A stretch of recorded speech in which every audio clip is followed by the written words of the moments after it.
Hello बच्चों, let's read the question. The question says that the slope of a speed time graph gives.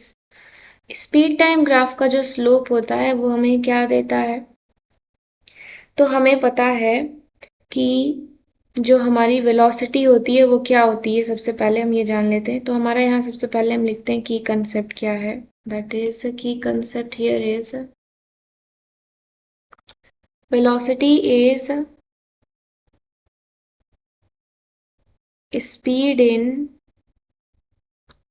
Specified direction. किसी भी specified direction में जो body की speed होती है वो ही उसकी वेलोसिटी होती है, और ये आपका क्या है की कंसेप्ट है। तो जो स्पीड टाइम ग्राफ का स्लोप होता है वो हमें क्या देता है? वो हमें एक्सेलरेशन देता है। That is slope of speed time graph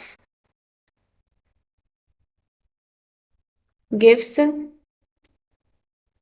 acceleration. ये हमें क्या देता है? एक्सेलरेशन देता है। हम यहाँ पर बना लेते हैं।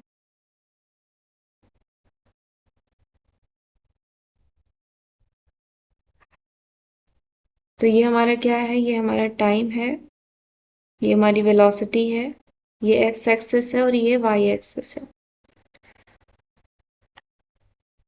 तो हमें ये क्या दे रहा है? एक्सेलरेशन दे रहा है। इसका मतलब क्या हो गया कि जो rate of change of Y axis है वो rate of change of X axis के रिस्पेक्ट में है, यानी कि rate of change of velocity है with respect to time, because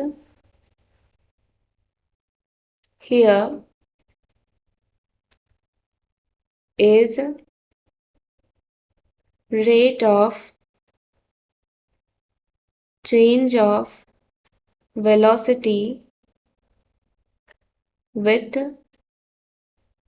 respect to time, और rate of change of velocity with respect to time आपका एक्सेलरेशन के इक्वल होता है। तो अगर वेलोसिटी टाइम के साथ साथ चेंज हो रही है, इसका मतलब ये होता है कि स्पीड जो है ऑब्जेक्ट का वो भी चेंज हो जाता है। ऑब्जेक्ट जो है ना ही स्लो डाउन हो रहा है ना ही स्पीड अप हो रहा है। अगर हमें स्ट्रेट लाइन मिलता है स्पीड टाइम ग्राफ में, जैसे कि आप यहाँ देख सकते हैं, अगर हमें ये स्ट्रेट लाइन मिलता है तो इसका मतलब क्या होता है कि एक्सेलरेशन क्या है? जीरो है। तो यानी कि यहाँ पर जो स्लोप है स्पीड टाइम ग्राफ का वो हमको क्या दे रहा है? एक्सेलरेशन दे रहा है। The final answer is acceleration. Option C is the correct answer. Hope you understood it well. Thank you so much.